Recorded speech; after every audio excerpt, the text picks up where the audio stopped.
Kamusta mga kaibigan? Miyerkules ng hapon, latest weather update po tayo ngayon. Pero bago tayo magpatuloy, huwag mo kalimutan mag-like and subscribe and always hit the notification bell.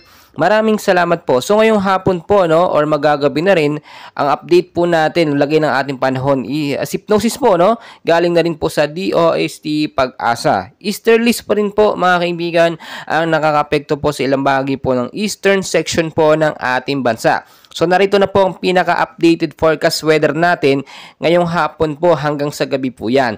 So sa area po ng Davao Region, Caraga, Northern Mindanao at Southern Leyte, kasama na po ang Bohol mga kaibigan, maulap na panahon po ang ating binabantayan at posible pong sypnosis dyan na merong mga light to moderate rainfall pagdating po nga sa gabi. So mag-ingat tayo dahil po yun sa easterlies na binabantayan po natin. At posible po magkaroon ng pagbabaha or landslide doon po sa mga landslide prone area. So mag-ingat po kayo, bantayan natin kapag lumakas ang ulan, doon po tayo maging alerto. Kasi kahit mainit sa umaga, sa tanghali, sa hapon, posibleng umulan po dala ng easterlies.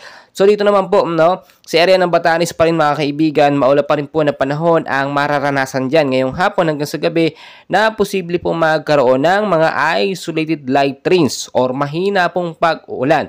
Northeast monsoon naman po ang nakaka-apekto dyan. Wala naman yung significant impact pero mag-ingat na rin tayo. Magdala tayo ng pawing jacket, kapote para panlaban na rin po sa biglaang pag-uulan na hindi natin inaasahan. Dito naman mga kaibigan, marami nag-aabang sa Metro Manila at ilang bahagi po ng ating bansa. Maulap din po na panahon ng posible po na maranasan ngayong hapon at posible din magkaroon ng mga isolated rain shower or thunderstorm pagdating naman po sa gabi. So kahit mainit, posible po dahil nga po sa tinatawag natin na easterlies at mga localized thunderstorm na siyang nagpapaulan. So mag-ingat po tayo sa posibleng pagbabaha diyan sa mababang lugar sa nabanggit ko sa Metro Manila at sa mga landslide prone area hindi lamang sa Bandang Luzon. Sa Silangang Mindanao, mag-ingat din po tayo. Yung matataas na area dyan na dinadaanan po ng mga LPA at mga bagyo. Mga kaibigan, uulitin ko lamang po.